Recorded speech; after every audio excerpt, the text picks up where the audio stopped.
हे आहे जगातील सर्वात उंचीवर असणारे प्रभू श्रीकृष्णाचं एक अद्भुत मंदिर,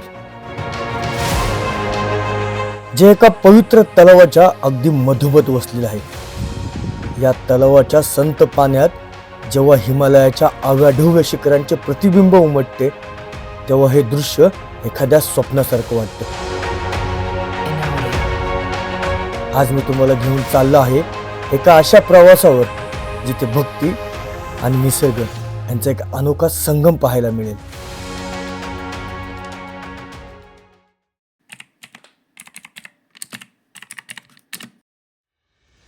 तसा तो प्रवास सुरू झाला शिमल्याच्या नागमोडी वळणावरून, पण पुढे होता भारतातील सर्वात धोकादायक आणि आव्हानात्मक रस्ता, हिंदुस्थान तिब्बत हायवे. एका बाजूला काळजाचा ठोका चुकवणारी हजारो फूट खोल दरी, तर दुसऱ्या बाजूला कधीही कोसळतील असे हिमालयाचे अजस्त्र डोंगर. याला केवळ रस्ता नाही तर मृत्यूचे प्रवेशद्वार म्हटले तरी चालेल. इथे फक्त रस्ते वळत नाही तर माणसांचा संयमही कसोटीला लागतो. आणि या 9 तासाच्या जीवघेण्या थरारानंतर अखेर आम्ही येऊन पोहोचलो प्रवासाच्या पहिल्या टप्प्यावर, म्हणजेच बेस विलेज युला खास. हे गाव नाही तर हिमालयाच्या कुशीत साक्षात निसर्गाचा देवारच आहे. ढगांच्या पलीकडे आणि शिखरांच्या छायेखाली वसलेले हे गाव बघताना असं वाटतं जणू आपण पृथ्वीवर नाही तर देवांच्या नगरीमध्येच पाऊल ठेवलंय. तर मित्रांनो, आजचा हा आपला प्रवास हा फक्त शब्दांचा प्रवास नसणार आहे, हा प्रवास असणार आहे अनुभवाचा. कारण आज मी आलोय जगातील सर्वात उंच अशा श्रीकृष्ण मंदिराला भेट देण्यासाठी. आणि हे ठिकाण आहे आपल्या भारतामध्येच हिमाचल प्रदेश या ठिकाणी. युल्ला खासच्या ह्या प्राचीन गल्ल्यांमधून जेव्हा मी चालत होतो तेव्हा एक वेगळीच जाणीव मनाला शिवून जात होती. माती आणि लाकडाची ती जुनी घरं जणू माझ्याशी संवाद साधत होती. तिथल्या प्रत्येक कोपऱ्यात हिमालयाच्या पिढ्यानपिढ्याची संस्कृती दडलेली होती. ह्या अरुंद वाटा, ती घरांची कोरीव कामं बघताना अंगात एक वेगळीच एनर्जी होती. मी जसा पुढे जात होतो तसं तिथल्या वातावरणात तो साधेपणा मला स्वतःकडे खेचून घेत होता. चालता चालता मी गावाच्या शेवटच्या टोकावर आलो. तिथून पुढे वस्ती संपत होती आणि समोर अथांग हिमालय उभा ठाकला होता. आम्ही 6 मित्र थांबलो आणि पुढच्या प्रवासाचं शेवटचं नियोजन करू लागलो. त्या क्षणी मला माझ्या सह्याद्रीची शिकवण आठवत होती. सह्याद्रीच्या कड्याकपऱ्यात आम्ही एकच गोष्ट शिकलो होतो, ती म्हणजे संकट कितीही मोठं असलं तरी साथ आणि हात कधीच सोडायचा नाही. हिमालयाचं हे अवाढव्य रूप डोळ्यासमोर असताना आमची ही मैत्रीच आमची सर्वात मोठी ढाल होती.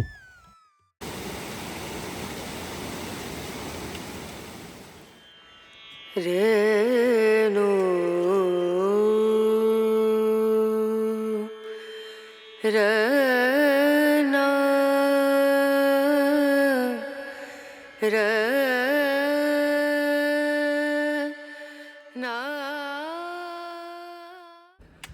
तर आपण खाली उल्ला खास हे गाव होतं, या गावातून आपल्या ट्रेकला सुरुवात केली होती. आता आपण बरोबर या ट्रेकच्या सेंटर पॉईंटला आलोय. 3 तास लागले इथे येण्यासाठी. वाट बऱ्यापैकी दमछाक करणारी होती, पण हा जो ट्रेक आहे मध्यम स्वरूपाचा आहे. आणि नेमका आता एक किस्सा झाला आहे. इथं एक गावकरी भेटला आम्हाला स्थानिक, आणि त्यांनी सांगितलं की इथं 12 नंतर पाऊस पडणार आहे. म्हणजे असा अंदाज आहे, पण इथला पाऊस बेकार असतो, त्याचबरोबर स्नोफॉलसुद्धा होत असतं. आता बघू आपलं दर्शन होतं आहे का बिना दर्शन करताच खाली यावं लागतंय.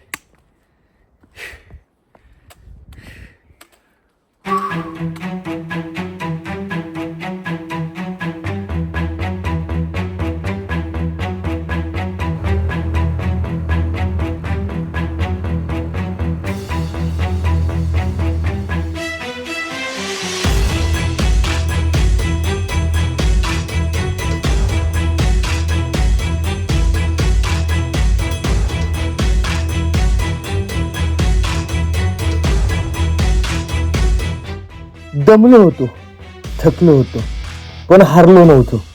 थोडा वेळ विसावा घेतला, मनाला सावरलं आणि पुन्हा एकदा श्रीकृष्णाचं नाव घेऊन मी उभा राहिलो. सह्याद्रीने हेच शिकवलंय, पडलात तरी हरकत नाही, पण पुन्हा उठून लढायची जिद्द संपू देऊ नका. तर आत्ता बरोबर 4 तास झाले खालून आपण आपल्या ट्रेकला सुरुवात केली होती. आता प्रचंड दमलोय. म्हणजे पूर्ण आता चढाई आणि जंगलातून चालू झालेली वाट ही प्रचंड असं दमलोय. पण पुण्यापासून साधारण 2000 किलोमीटर लांब आलोय. असं अर्ध्यात तर हा ट्रेक सोडता येणार नाही. त्याच्यामुळं दमलो असलो तरी थांबायचं नाही, लढायचं. सह्याद्रीची शिकवण आहे.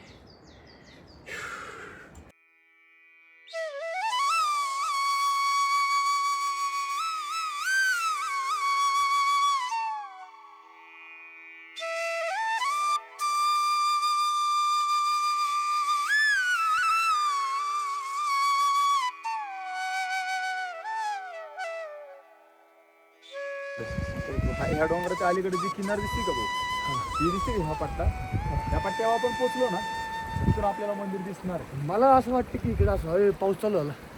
शॉर्ट पाऊस चालू पाऊस झाला. पाऊस चालू झाला. चालू झाला. पाऊस चालू झाला. पाऊस जर्किंग चालू घालायला झाला. लागेल कारण इथला पाऊस डेंजर आहे. समोर बघा, एका बाजूला पाऊस तर दुसरीकडे स्नोफॉल. निसर्गाचा हा अवतार बघून काळजात धस्स झालं. ज्या वाटेवर आम्ही आलो होतो ती आता डोळ्यांसमोर धुसर झाली होती. शरीर साथ देना म्हणून आम्ही तिथेच टेकलो. ड्रोन हवेत सोडला आणि त्या अथांग हिमालयासमोर आम्ही फक्त एका टिपक्यासारखे दिसत होतो. तिथेच जाणीव झाली की आपण किती छोटे आहोत आणि हा निसर्ग किती महान. बर्फ पडायला लागलाय वा, स्नोफॉल खाली दिसत असेल. आणि या साईडने पूर्ण असं भरून आलं.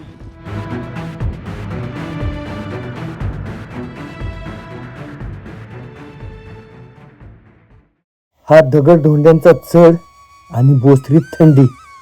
शरीर पूर्णपणे थकलं होतं. जीव अगदी दमला होता. पण मनात एकच ओढ होती की श्रीकृष्णाने इतक्या लांब बोलवले, मग हा सह्याद्रीचा मावळा मागे कसा फिरेल. शरीराची साथ सुटत चालली होती, पण माझं काळीच मला पुढे खेचत होतं. आणि अखेर पांढऱ्या शुभ्र बर्फाच्या शिखरांमध्ये माझ्या देवाचं दर्शन झालं.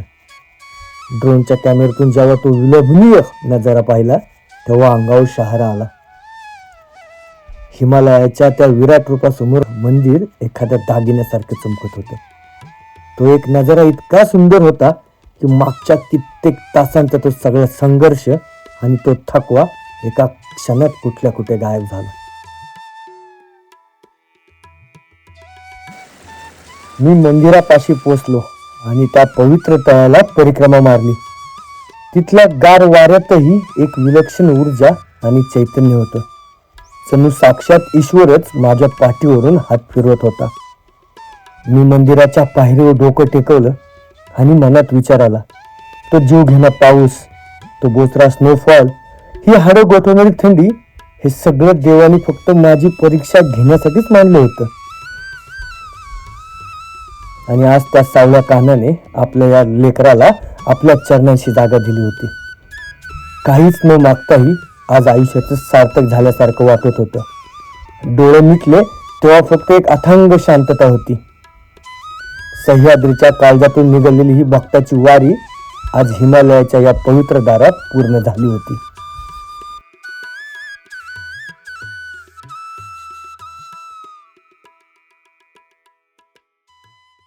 तर मित्रांनो, तुम्ही आपल्या व्हिडिओमध्ये जगातील सर्वात उंच श्रीकृष्ण मंदिर बघितलं असेल आणि साक्षात हा आजूबाजूचा परिसरसुद्धा बघितला असेल. तुम्हाला सुद्धा हे मंदिर आवडलं असेल. कदाचित हा व्हिडिओ बघून तुम्हालासुद्धा वाटलं की ह्या मंदिराला भेट देण्यासाठी यावं. तर काही मनात प्रश्न असतील तर तुम्ही आपल्या कमेंटमध्ये नक्की विचारा. आता हा व्हिडिओ थांबवायची वेळ आली आहे कारण खूप थंडी आहे. 2 वाजले ते परत खाली जायला 6-7 तास लागणार आहे. रात्रीचे 11 वाजतील, शक्यतो रात्रीचे 11 वाजू शकतात खाली जायला. त्यामुळं हा व्हिडिओ आता आपल्याला इथं थांबवणे. व्हिडिओ आवडला असेल तर एक लाईक नक्की करा. जय शिवराय.